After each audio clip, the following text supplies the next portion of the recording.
teman-teman, follow akun TikTok dan subscribe channel YouTube Masjid Besar Baitul Mutakin Sampang Cilacap. Semoga kamu rezekinya makin lancar. Amin.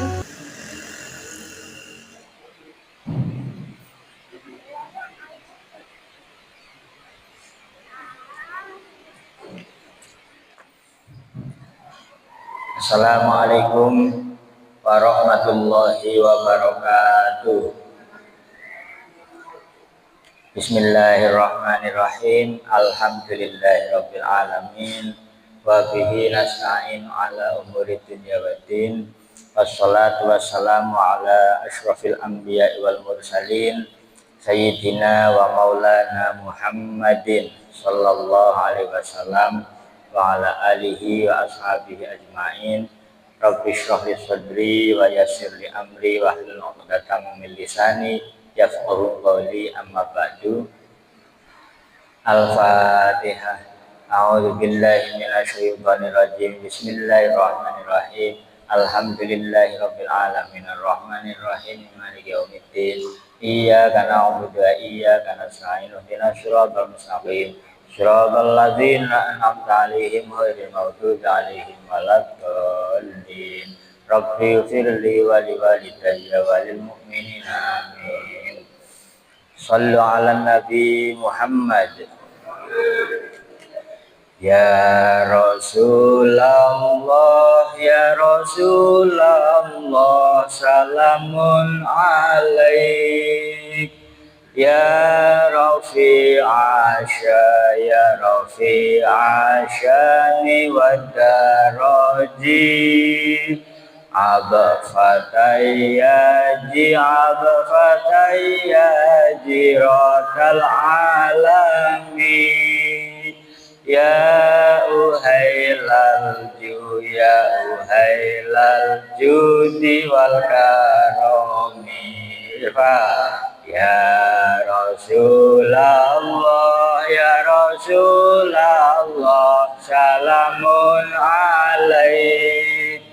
Ya Rafi'asya, ya Rafi'asyani wa daraji. Abfatayyaji, abfatayyaji rotal alami. Ya uhailal ju, ya uhailal judi wal karomi. Zaman wis akhir, zaman wis akhir, bumine goyang. Akalen jungkir, negarane goyang. Penguasane pada korupsi. Nasib rakyate dadi melasi. Ya Rasulullah, ya Rasulullah, salamun alaik. Ya Rafi'asya, ya Rafi'asyani wa daraji. Abfatayyaji, abfatayyaji rotal alami. Ya uhailal ju, ya uhailal judi wal karomi. Dadi wong pinter tur kudu bener. Dadi wong sugih ning deleng ngisor. Ngadep bencana, ngadep musibah, zikir kudu kober. Uripe pasrah, ben ora asor. Ya Rasulullah, ya Rasulullah, salamun alaik. Ya Rafi'asya ya Rafi'asyani wa daraji Adafataya jirotal alami Ya uhailal judi wal karomi. Alhamdulillahirabbil alamin. Ingkang kawula hormati, ingkang kawula taklimi para kiai, para imam sedaya takmir Masjid Baitul Muttaqin Sampang. Ingkang kawula hormati ugi sedaya jamaah Masjid Baitul Muttaqin Sampang, juga yang berbahagia para pemirsa channel YouTube Masjid Baitul Muttaqin Sampang, semuanya rahimakumullah, Allahumma amin. Sami sehat Bapak Ibu? Alhamdulillah. Kang mriki mboten Jawa napa nggih? Mboten. Sing Jawa ten Jawi mriko nggih. Bismillah, alhamdulillah, wassalatu wassalamu ala Rasulillah, la haula wala quwata illa billah, amma ba'da. Monggo kita terasakan pengawasan dari menika wonten bulan Rajab, bulan yang selalu kita dambakan turunnya keberkahan yang melimpah. 2 bulan Rajab kali napa Bu? Kali bulan Sya'ban. Nggih. Nek diwastani bulan Rajab niku bulan menanam kebaikan tentunya. Kemudian bulan Sya'ban itu untuk menyirami, memupuk. Jadi rutinitas yang sudah baik di bulan ini dipupuk, disirami, diistiqomahi, yang kemudian besok bisa diharapkan bulan Ramadan yang akan panen. Mboten kok panen nopo pari, panen buah-buahan, mboten, lebih jauh lebih baik daripada itu semua, yaitu panen pahala. Allahumma amin. Kita terasakan kitab Wasiatul Mustafa sampun dugi faslun fis sodaqoti, tentang sodakoh. Ternyata sodakoh itu adalah kesempatan, bukan kewajiban apalagi beban, bukan, tapi kesempatan untuk setiap orang mukmin. Kesempatan apa? Kesempatan untuk mendapatkan hasil yang berlipat ganda dari Allah Subhanahu wa Ta'ala. Maka dicontohkan di zaman Nabi bahwa laki-laki bisa berperang, kemudian kaum wanitanya sedikit protes ke Nabi, lah kami dapat apa kalau nggak diizinkan perang? Ternyata jawab beliau, kalian kaum wanita cukup di rumah saja menunggui suami, menjaga nama baik suami, itu pahalanya sebanding dengan suami kalian yang pergi berjihad fisabilillah. Nah, kemudian di beberapa hadis lainnya sampai Rasulullah menyatakan bahwa zikir sodako, senyum sodako, menyapa orang lain sodako, dan sebagainya. Yang berarti sodako itu tidak terbatasi hanya dengan materi. Seneng ya kayak wong sugih bisa sodako terus. aku wong orang duwe ya ora bisa sedekah. Tidak. Nggih. Sudah ditakar oleh Allah. Nggih. Bahkan nanti ketika ada orang yang kaya atau tidak mau sedekah, itu sudah ada rambu-rambunya. Berarti dia termasuk orang yang bakhil. Nah, maka sedekah itu luas sekali. Tidak terbatasi hanya dengan materi, apalagi hanya dengan uang saja, tidak. Setiap orang mukmin setiap harinya, bahkan setiap saatnya bisa bersedekah, bisa mendapatkan pahala sedekah. Qala alaihi salatu wassalam, Kanjeng Nabi Muhammad sallallahu alaihi wasallam bersabda, ya Aliyu inna awliya Allahi ta'ala lam yanalu sa'ata rahmatillah. Wahai Ali, ketahuilah bahwa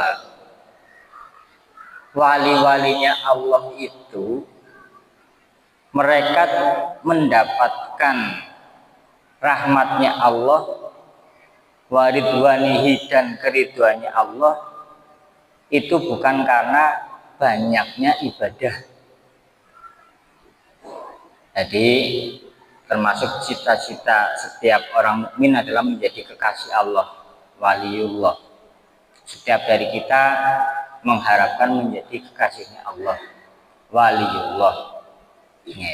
Namun demikian, ini yang dimaksud adalah kekasih Allah karena sudah mendapatkan keridhaan dari Allah, tidak banyak maksiat, kemudian tidak membuat Allah marah.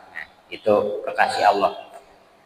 Mereka para wali Allah itu mendapatkan keleluasaan rahmat maupun keridhaan Allah itu bukan karena saking banyaknya mereka beribadah, bukan. Nah, ini sehingga seperti kita orang yang pas-pasan pas-pasan dalam beribadah, ya, 5 waktu saja sudah ngos-ngosan. Ini sangat berkesempatan untuk mendapatkan status wali Allah. Kenapa? Karena ternyata mereka itu bukan karena full time untuk beribadah, mulai dari tahajud, kemudian sholat qobliyah subuh, sholat subuh berjamaah, seterusnya zikir sampai waktu syuruk, kemudian sholat sholat duha dan seterusnya dan sebagainya. Tidak, ya, bukan karena itu. Nah, terus karena apa? Walakin naluha bisakhawatin nafsi wal istihanati bidunya. Mereka para wali Allah mendapatkan predikat wali Allah itu karena hati mereka itu murah hati, dermawan, murah hati, boten pelit, senang nulung tiang sanes, kemudian tidak punya rasa dengki kepada orang lain. Niku sakhawatin nafsi, hatinya niku luas, boten sempit, tidak banyak curiga ke orang lain, tidak banyak mengurusi urusan orang lain dan sebagainya. Tapi penuh perhatian dengan orang lain, kaitannya dengan kasih sayang. Niku sakhawatin nafsi. Kemudian yang kedua adalah wal istihanati bidunya, menganggap ringan hal-hal yang duniawi, sifatnya duniawi, itu dianggapnya sesuatu yang remeh. Tidak pernah beli sandal kemudian dimasukkan ke hati, sandalku apik banget, dimasukkan ke hati. Kalau seperti itu nanti sandalnya hilang, hatinya ikut terluka. Beli mobil sekalipun tidak pernah dimasukkan ke hati, nanti mobilnya lecet, hatinya ikut lecet. Nah, terus gimana? Jadi membeli atau memiliki hal apapun yang sifatnya duniawi itu semata-mata karena untuk kendaraan menuju akhirat. Saya beli sandal yang agak tebal sekalian, biar ketika untuk wudhu nanti pas membasuh kaki, air yang najis itu enggak kembali ke kaki saya. Misal belilah yang tebal, harganya berapa? 100.000. Mahal amat. Enggak apa-apa, karena ini untuk tujuan akhirat. Saya membeli mobil yang bagus sekalian, masa katanya orang alim beli mobil yang mahal-mahal? Iya, biar saya kalau diundang pengajian yang jauh-jauh itu badan saya tidak pegal-pegal. Karena kalau mobilnya yang seperti gerobak nanti sampai sana bukannya ngaji tapi mencari tukang pijat. Nah, hal-hal yang seperti itu untuk hal yang sifatnya akhirat. Oke.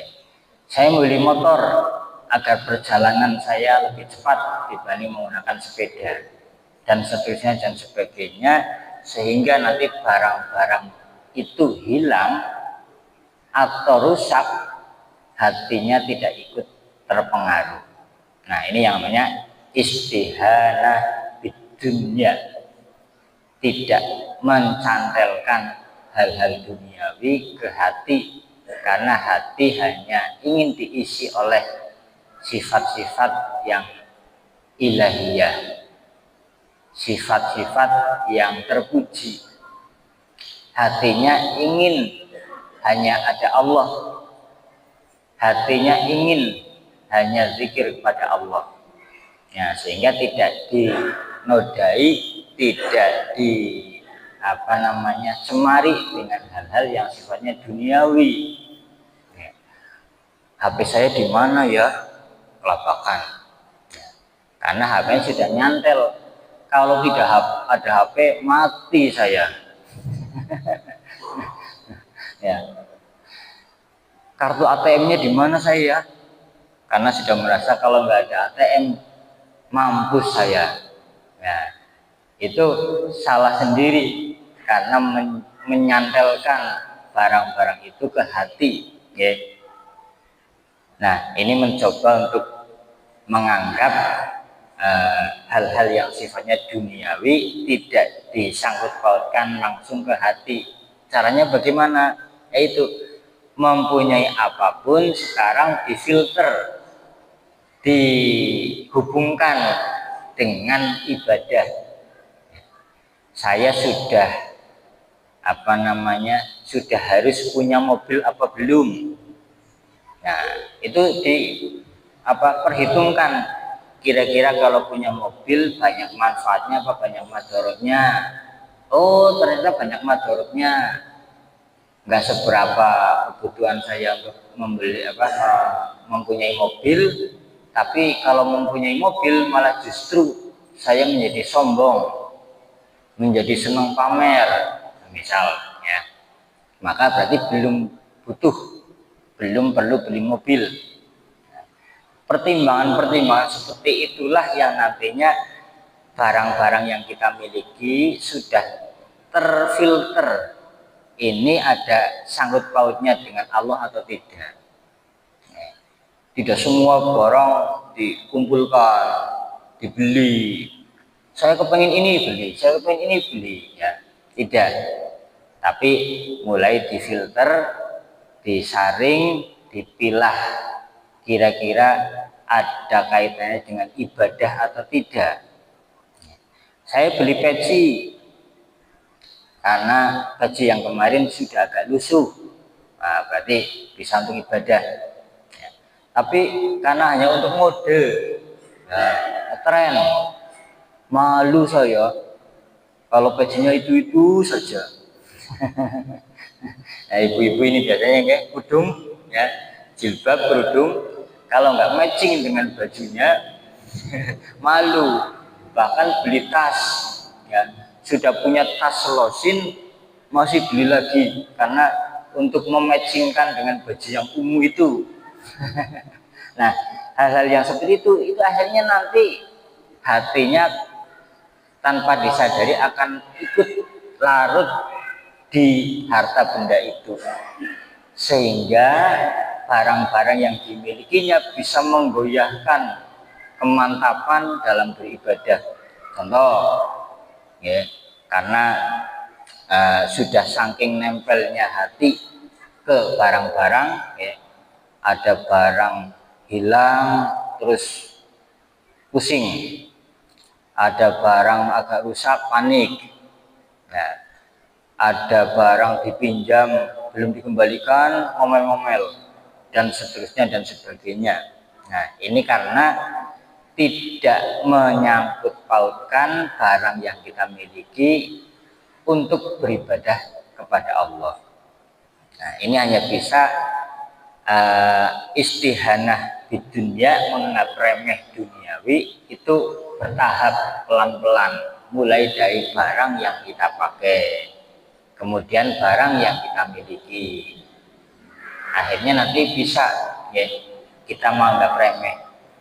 Kita punya sandal baru saja beli, oh sudah nggak ada, hatinya langsung mudah-mudahan kalau diambil orang lain bisa bermanfaat untuk wudhu, nggak najis. Saya belinya yang tebel itu, yang kandel.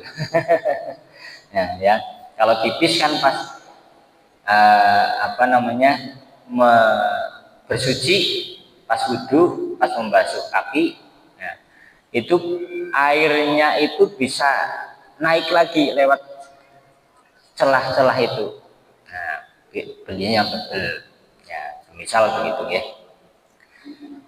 Kemudian berikutnya adalah ya aliyu as-sakhiyu qaribun minallahi qaribun min rahmatih ba'idun min azabih. Wahai Ali, sifat dermawan itu menjadikan dekat dengan Allah. Orang yang dermawan itu dekat dengan Allah karena sifat dermawan itu mendekatkan kepada Allah. Kemudian qaribun min rahmatih, dan juga mendekatkan kepada rahmatnya Allah. Nih, kalau orang dermawan itu jarang terkena musibah. Apapun kesulitannya pasti diberi solusi oleh Allah. Ya, itu namanya qaribun min rahmatih. Ya, sementara orang lain bingung, panik, ya, sampai stres dan sebagainya, ini orang-orang yang dermawan itu santai saja, padahal mengalami hal yang sama, ya, semisal paceklik atau terkena musibah, ya, itu orang yang dermawan itu santai, bukan karena tidak merasakan, bukan, tapi hatinya sudah dipenuhi dengan rahmat Allah berupa solusi-solusi yang sehingga tidak menjadikan pikirannya itu panik. Kemudian ba'idun min azabih. Nah, ini yang paling penting, jauh dari siksa Allah. Siksa Allah di dunia itu berupa kesialan, ya, kemalangan, musibah dan lain sebagainya. Itu siksa di dunia. Sedangkan siksa di akhirat tertuju langsung kepada masuknya ke neraka. Ini yang variannya agak banyak, itu siksa di dunia, ya. Bisa gajinya besar tapi keluarganya enggak harmonis, itu pun lagi disiksa, mendapat siksa dari Allah. Bisa orang kecukupan tapi divonis oleh dokter tidak boleh makan ini, tidak boleh minum itu, tidak boleh begini, tidak boleh begitu lah. Ya, itu, ya. Jadi bisa jadi hal-hal yang seperti itu, ya. Kemudian wal bakhilu ba'idun minallah wa ba'idun min rahmatih wa qaribun min azabih. Sebaliknya, orang yang bakhil, ya, kalau tadi kan orang yang dermawan, Tadi sudah disinggung di awal, dermawan itu tidak harus dengan uang, tidak mesti dengan harta, ya, tapi dengan apapun. Menolong orang lain dengan mendengarkan curhatannya, jadi orang itu senang, ya, menjadi tempat curhatan, itu pun namanya sakhiyun, ya, dermawan. Kemudian ringan tangan, menolong orang lain yang membutuhkan, sekecil apapun langsung ditolong tanpa perhitungan apapun, tanpa pikir panjang. Itu namanya sifat sakhiyun. Nah, kebalikannya, orang bakhil itu jauh dari Allah. Orang bakhil tahu tetangganya sedang kerepotan, pura-pura nggak lihat. Tahu ada orang kesulitan, bannya bocor, nah, diam saja. Padahal hanya menunjukkan, ngopo pak, niki secepatku pak dose. Oh, mereka sebelah kan tambal ban. Nah, itu saja sudah bisa menjadikan orang tersebut diberi status sakhiyun, dermawan. Sementara yang diam saja, nggak peduli, itu bakhilun. Wah, kalau tadi menunjukkan ke arah sana kan jadi saya nggak lurus terus. Ternyata malah di baliknya, arah baliknya itu lebih dekat. Karena tadi ketemu orang, ya diam saja, nggak mau menunjukkan, akhirnya lurus terus. Sampai hampir 1 kilo baru menemukan tambal ban misalnya. Padahal kalau mau putar balik, arah baliknya itu lebih dekat. Padahal orang yang menjumpai tadi tahu di mana ada tambal ban. Hanya hal-hal sekecil itu bisa menyebabkan kita diberi status bakhilun atau sakhiyun oleh Allah. Ya. Ini bakhilun itu jauh dari Allah, ba'idun min rahmatih, jauh pula dari rahmat Allah. Ya, nanti dia sendiri juga akan menjumpai hal yang seperti itu, bahkan lebih parah lagi. Kenapa? Karena dijauhkan dari rahmat Allah. Ya, itu ba'idun min rahmatih. Kemudian qaribun min azabih, dekat dengan siksa Allah. Siksa di dunia maupun siksa di akhirat itu sangat dekat. Ya, ibaratnya orang tersebut sering tertimpa kesialan gara-gara punya sifat bakhil. Nah, ini rahmat kasih sayang Allah itu sangat luas, bahkan tidak bisa diukur, ya, tidak bisa dihitung dengan apapun saking luasnya. Tapi kalau orang itu bakhil, maka tidak akan mendapatkan varian yang manapun dari rahmat Allah. Kenapa? Karena dijauhkan dari rahmat Allah. Ya. Dilala, yang lainnya gembira, orang bakhil ini sedih. Dilala, yang lainnya sama-sama berteduh di bawah pohon karena sedang hujan, yang lainnya santai-santai saja. Ini orang yang biasa bakhil, ya, itu risih bukan main, ya. Di benaknya, wah, silakan kepengen sampai rumah, ya, sampai rumah membayangkan, yang sehingga tersiksa sekali di bawah pohon tersebut, ya, sedang berteduh di bawah pohon itu tersiksa. Nah, hal-hal yang seperti itu tidak dialami orang yang dermawan. Sama ada orang 5 misal, yang 4 karena dermawan, ya, biasa menolong orang lain dan sebagainya, murah senyum dan lain-lain, ya, itu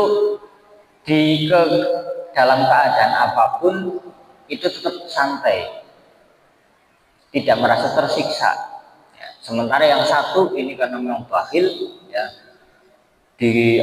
baru ada suara nyamuk saja, wow sudah, pasang kuda-kuda, ya. Terus pikirannya kalut, oh ada nyamuk ini, banyak nyamuk. Sementara yang 4 tadi santai-santai saja. Nah, ini pun bisa terjadi dan mungkin tidak banyak disadari. Oh ternyata rahmat Allah itu sangat luas, sangat luas. Ya.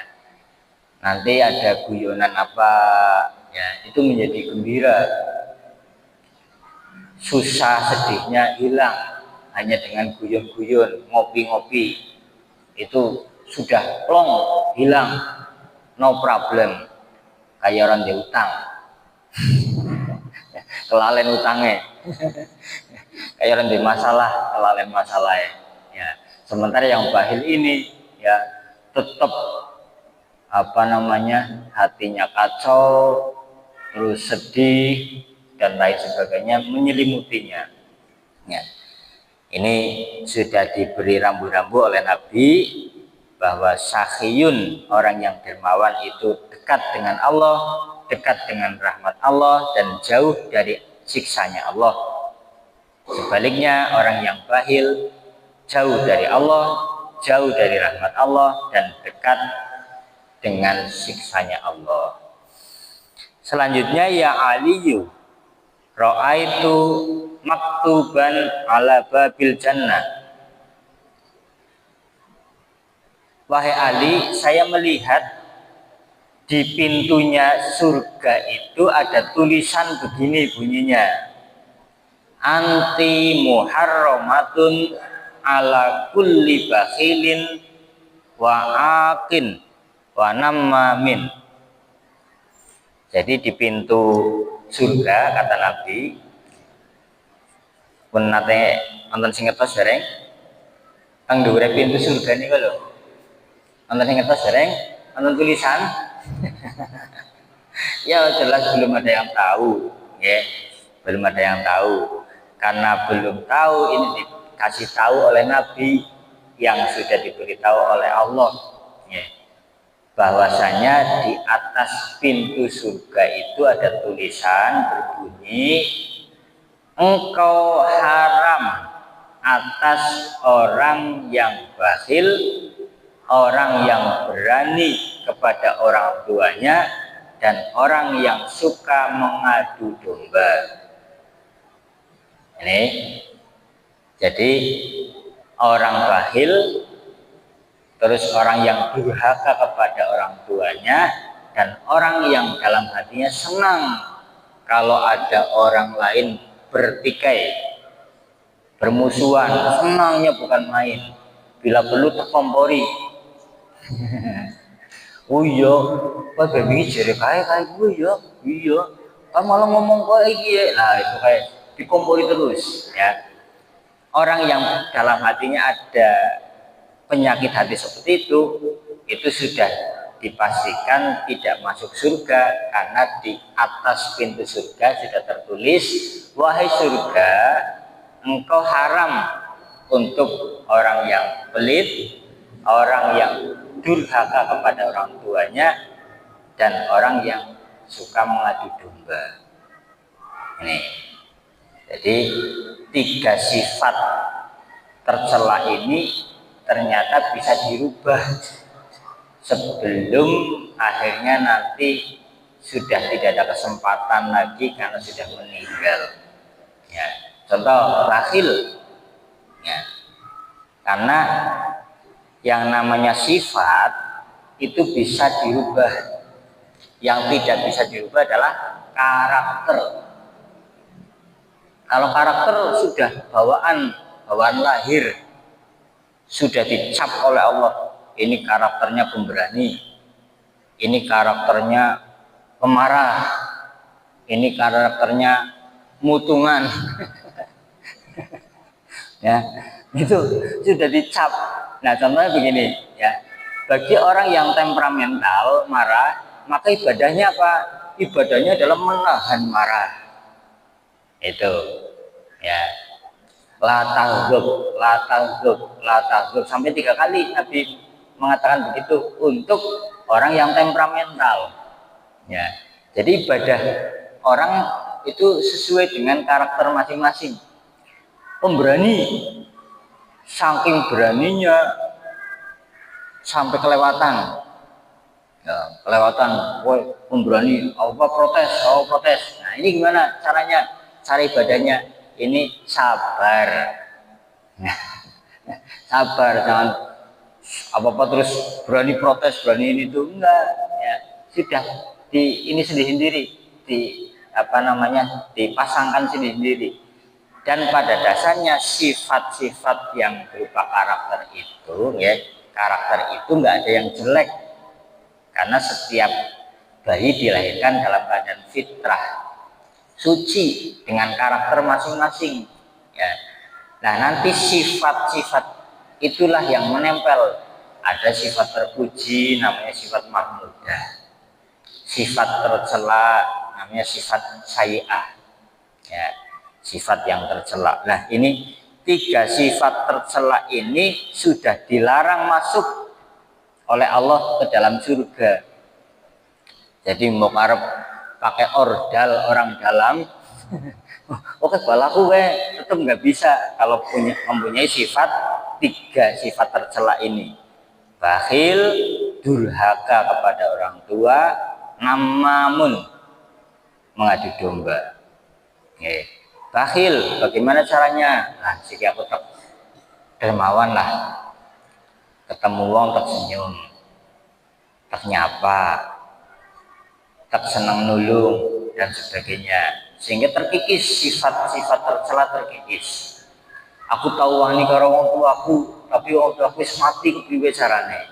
Caranya bagaimana? Ya, sedekah atas nama orang tua, kemudian membawa nama baik orang tua, kemudian sering mengunjungi teman-temannya orang tua, di silaturahimi, disambung. Pak, apa Anda teman ayah saya? Ya betul, saya anaknya Pak. Dia sudah almarhum. Saya ingin menyambungkan silaturahimnya. Oh iya, terima kasih. Saya juga sudah lama kangen. Malah tahu-tahu dengar kabar sudah meninggal, disambungkan. Nah, ini akhirnya apa?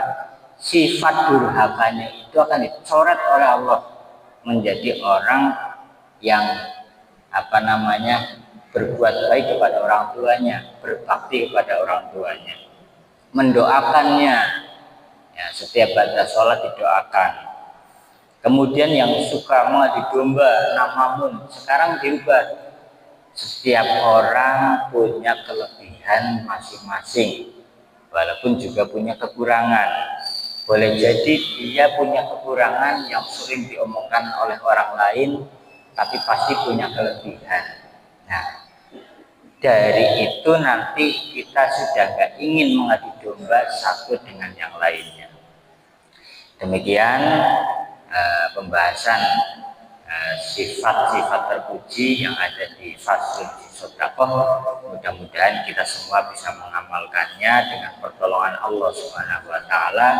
Amin Allahumma amin. Mari kita tutup dengan doa kafaratul majlis bersama. Bismillahirrahmanirrahim. Subhanakallahumma wa bihamdika asyhadu an la ilaha illa anta astaghfiruka wa atubu ilaik. Walhamdulillahi rabbil alamin. Kurang lebihnya mohon maaf. Wassalamualaikum warahmatullahi wabarakatuh.